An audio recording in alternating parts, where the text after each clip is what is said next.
Unearned gifts are really lovely to receive. Such a good feeling when somebody gives you a present, you've done nothing whatsoever to deserve it. Perhaps the only thing you've done is you've lived a year longer, and so it's your birthday and you get lovely presents, and it's such a really good feeling. But it's not in the nature of human beings to want to receive unearned gifts all of our lives. There is a concept which is beautifully put in idiomatic terms of called na'ama dichsufa, the bread of shame.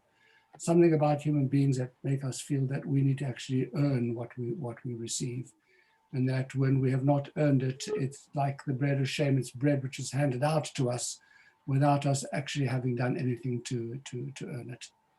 And so this is recognized by the Torah, and there's this special mitzvah called the Omer. This is the first, the barley offering. It's the first of the crops for the season. An enormous amount of hard work has gone into preparing the fields, etc. The farmer has worked diligently, etc., and expects rather by the laws of nature that everything is going to go according to nature. But the Almighty says to us, in addition to that, there's something else other than nature, and it's called a blessing. I'd like to give you a blessing, but I want this blessing to be an earned blessing. I want you to feel that you've done something to actually earn this blessing. And he says this is implicit in the wording of this commandment. Sefartem lachem, you shall count these 7 weeks from the barley offering, but you should count lachem for yourselves. There's got to be something that you have done that makes it worthwhile for you in order to be able to receive the blessing. Well, what do you need to do? And what, of course, he says the difference between doing something that receiving something because you've earned it, or receiving something when you haven't earned it. He says that during times of divine kindness, whether you've earned it or not, you're going to receive a blessing. But during times of divine justice, only those who have actually earned something will be recipients of the blessing.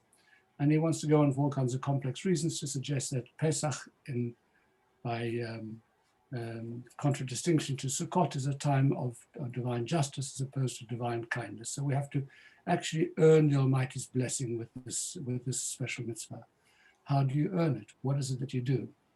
Well, you lift up the Omer offering. What you're doing is you raise the first produce of the new agricultural year, and you demonstrate our belief that all material abundance is really a gift, in a sense, is something which comes from the Almighty.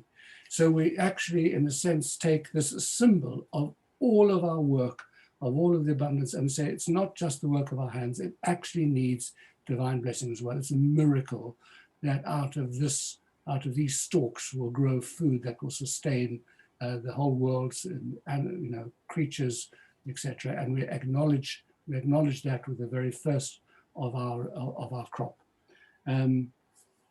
One idea over here is that in the sense that bringing the Omer offering is in a sense a reversal of the creation of the universe, because the universe was created yesh ma'ayin, something out of nothing.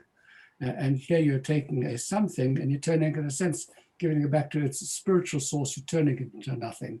And that's a kind of like a reversal. And he mentions that the numerical equivalent of the word Omer is in fact the same as the word yesh, a something.